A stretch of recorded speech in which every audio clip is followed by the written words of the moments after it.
2026 సంవత్సరంలో మార్చి 19న ఉగాది పండుగ రాబోతుంది. మరి ఉగాది పండుగ అనగానే మనందరికీ గుర్తొచ్చేది ఉగాది పచ్చడి, అలాగే పంచాంగ శ్రవణం. మరి పంచాంగ శ్రవణంలో ఏ ఏ రాశి వారికి ఎలా ఉంది తెలుసుకోవాలనేటువంటి క్యూరియాసిటీ మనందరికీ ఉంటుంది.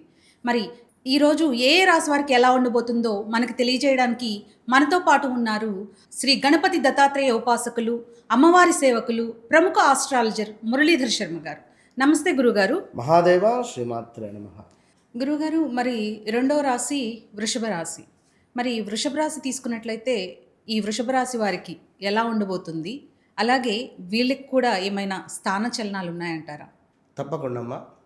ముందుగా ప్రేక్షకులందరికీ కూడా ఉగాది పరాభావ నామ సంవత్సర శుభ ఆశీస్సులతో వృషభ రాశి వారికి సంబంధించి, ఎందుకు అంటే ఆదాయ వ్యయాలు, అదేవిధంగా రాజపూజ్య అవమానాలు అనేటువంటివి ఏది ఉన్నా కూడా డిపెండ్ ఆన్ మన బిహేవియర్ మీద ఆధారపడి.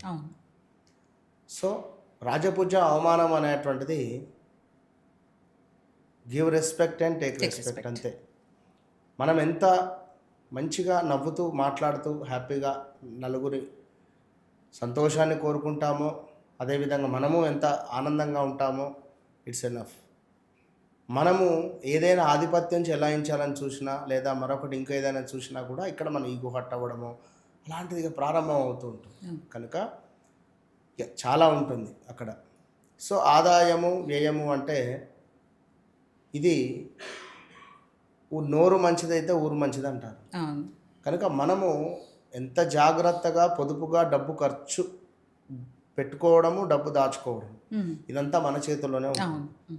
ఇదంతా గోచారం. యాక్చువల్లీ గ్రహచారము అంటే మనం జన్మించినటువంటి సమయానికి ఏర్పడేటువంటి లగ్నం ఏదైతే ఉంటుందో దాన్ని బేస్ చేసుకొని మన ధనకారకుడు ఎవరు, యోగకారకుడు ఎవరు, అలా వారిని పట్టుకొని కనుక మనం ముందుకు వెళ్ళినట్టయితే మన జీవితము బంతి పూల తోటలాగా ఉంటుంది. ఇది గమనించుకోండి. వృషభ రాశి గురించి మాట్లాడుకునేటువంటి తరుణంలో కొంత లేజినెస్తో ఉండేటువంటి రాశి, బద్ధకస్తంగా లేజీగా ఉంటుంది. యాక్టివ్ చాలా తక్కువ, ప్రతిదీ వాదిస్తూ ఉంటారు. మాదే అన్నట్టుగా, మా మాటే అన్నట్టుగా వాదించేటువంటి పరిస్థితి ఉంటుంది. మేము పట్టిన కుందేలకు 3 కాళ్ళు అంటే 3 కాళ్ళు అనే విధంగా ఉండాలి. సో ఎప్పటికీ మనం వీరితో వాదించకుండా ఉంటేనే మంచిది. మరి వృషభ రాశి వారు ఎవరు? వా, వి, వు, వే, వో ఈ పేర్లతో ఉండేటువంటి వారు. ఎవరైనా కానివ్వండి, చూసుకోవచ్చు మీరు. ఎవరైనా కానివ్వండి, 100% నేను చెప్పినటువంటి పేర్లతో మీ యొక్క క్యారెక్టర్ ఆ విధంగా ఉంటుందా ఉండదా చెక్ చేసుకోండి. ఉదయ్, వసంత్, వెంకటేష్, వనిత, వనజ, లైక్ ఈ పేర్లు ఉదాహరణ. వాతో, వూతో మొదలు ఇంగ్లీష్ అక్షరం వి. ఓకే. సో వీరికి 2025 ఆగస్టు నుండే కొంత నెగిటివిటీ అనేటువంటిది ప్రారంభమైంది. ఇది రాసి పెట్టుకోండి ఖచ్చితంగా కూడా. సో 2026 ఆగస్టు నుండి పూర్తిగా నెగిటివ్ అనేటువంటిది మీకు రాబోతూ ఉన్నది. ఆ నెగిటివే శనీశ్వరునికి సంబంధించినటువంటి ఆ యొక్క రేఖలు మీపై పడబోతూ ఉన్నది. సో 2027 మ్యాక్సిమం ఆగస్టు నుండి వీరికి ఏలినాటి శని ప్రారంభం కాబోతున్నది. సో దానికంటే ముందస్తు హెచ్చరికగా ఈ 2026 ఆగస్టు నుండే మీకు బ్యాడ్ టైం అనేటువంటిది మొదలు కాబోతున్నది. దీనికి సంబంధించినటువంటి ఒక ఎగ్జాంపులే, ఒక టీజర్ 2025 ఆగస్టు నుండి ఒక నెల అటు ఇటుగా జూన్, జూలై, ఆగస్టు నుండి సుమారుగా మీకు వెంటాడుతున్నది. ప్రజెంట్గా స్థాన చలనము, ఉద్యోగంలో మార్పు, ఒక దగ్గర వేరే వద్ద ఉండడము, ఇట్లా ఇట్లా ఇట్లా ఇట్లా వస్తూ ఉన్నది. ఈ తరుణంలో భార్యాభర్తలలో గొడవలు, పోలీస్ స్టేషన్కు వెళ్ళే తరుణాలు, కోర్టుకు వెళ్ళేటువంటి తరుణాలు, అదేవిధంగా కొంత అయిన వారి నుండే మనకు ఇబ్బంది కలిగించేటువంటి సందర్భాలు ప్రారంభం మాత్రం అయినవి. 2018, 19, 20 బాగా అర్థం చేసుకోండి. ఎవరైతే వృషభ రాశి వారు ఉన్నారో 2018, 2019, 2020 ఆగస్టు వరకు ఇక్కడ మీరెంత ఇబ్బంది పడ్డారో అంతకు రెట్టింపు ఇబ్బందులు అనేటువంటివి ముందు రాబోతూ ఉన్నవి. ఇది అవునా కాదా కింద కామెంట్ చేయొచ్చు. సో 2024లో మాత్రము గృహప్రవేశం కానీ 2024లో ఏదైనా ఒక అద్భుతము మీ జీవితంలో జరిగి ఉంటుంది.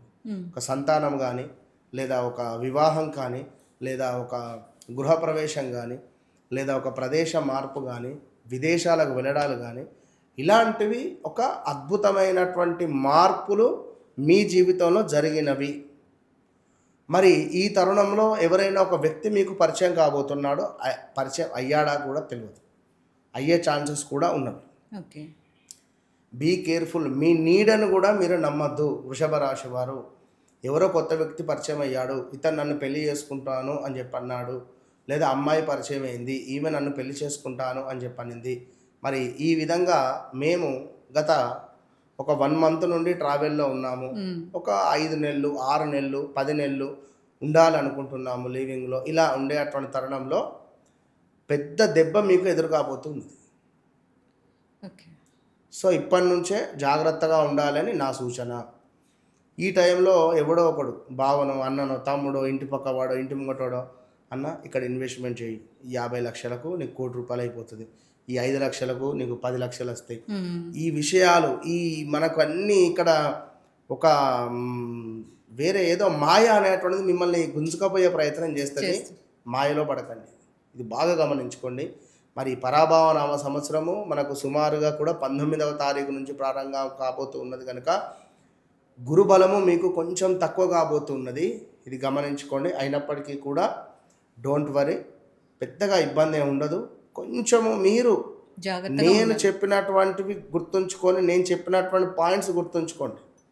ఎందుకంటే సూసైడ్ అటెంప్ట్ ఆలోచనలు కూడా వస్తాయి వీళ్ళకు ఈ తరుణంలో. భార్యాభర్తలలో విడిపోవాలి అనే ఆలోచనలు కూడా ఉంటాయి కనుక వీరు ఒక వివాహ ప్రయత్నం చేయాలన్నా కూడా ఇది మంచి తరుణం చేసుకోవచ్చు. ఎవరు? వృషభ రాశి వారు ఈ జూన్ జూలై దాటిన తర్వాత వివాహానికి సంబంధించినటువంటి ప్రయత్నాలు ముందుకు వెళ్తాయి. మరి ఏదైనా అబ్రాడ్ వెళ్ళాలి అనుకుంటాం వారికి వాళ్ళ ప్రయత్నాలు ఫలిస్తాయి అంటారా? ఫలిస్తాయి, కానీ అబ్రాడ్ వెళ్ళి మళ్ళీ తిరిగి వచ్చే ఛాన్సెస్ ఉంటుంది. ఓకే, వెళ్ళినా తిరిగి వచ్చే వెళ్ళినా కూడా, ఎందుకంటే అక్కడ ఉద్యోగం లేదనో, లేదా మనకు అక్కడ హెల్త్ సహకరించలేదనో, లేదా అక్కడ ఇంకేదో జరిగిందనో, ఇది అది అని చెప్పలేం. ఏదో ఒకటి జరిగింది అని చెప్పి మనకు తిరిగి వచ్చే ఛాన్సెస్ ఉంటాయి. సో వారి వ్యక్తిగత జాతకాన్ని చెక్ చేసుకోవాలి ఈ తరుణంలో. వారు జన్మించినటువంటి డేట్ ఆఫ్ బర్త్, పుట్టిన సమయాన్ని 1కి 2 సార్లు చెక్ చేసుకొని ముందుకు వెళ్ళడం ద్వారా 100కు 200% వారికి మంచి రిజల్ట్ ఉంటుంది. మరి ఈ వృషభ రాశి వారికి సంబంధించి వాళ్ళు ఎటువంటి పరిహారాలు చేస్తే మంచిదంటారు?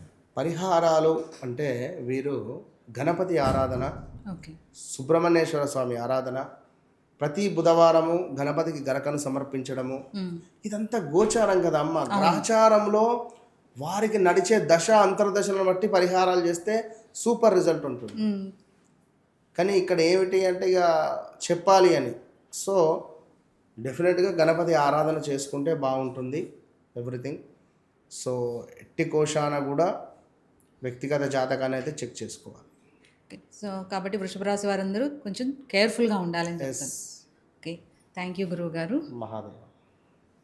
చూసారు కదా, మరి 2026 పరాభవనామ సంవత్సరం రాబోతుంది. మరి ఈ సంవత్సరం ఏ రాసుల వారికి ఎలా ఉండబోతుంది అని మన ఆస్ట్రాలజర్ మురళీధర శర్మ గారు చాలా చక్కగా వివరించారు. మరి ఈ వీడియో కనుక మీకు నచ్చినట్లయితే లైక్ చేయండి, షేర్ చేయండి. ఇలాంటి ఆసక్తికరమైన విషయాల కోసం చూస్తూనే ఉండండి ట్యాగ్ తెలుగు. నేను మీ సుజాత.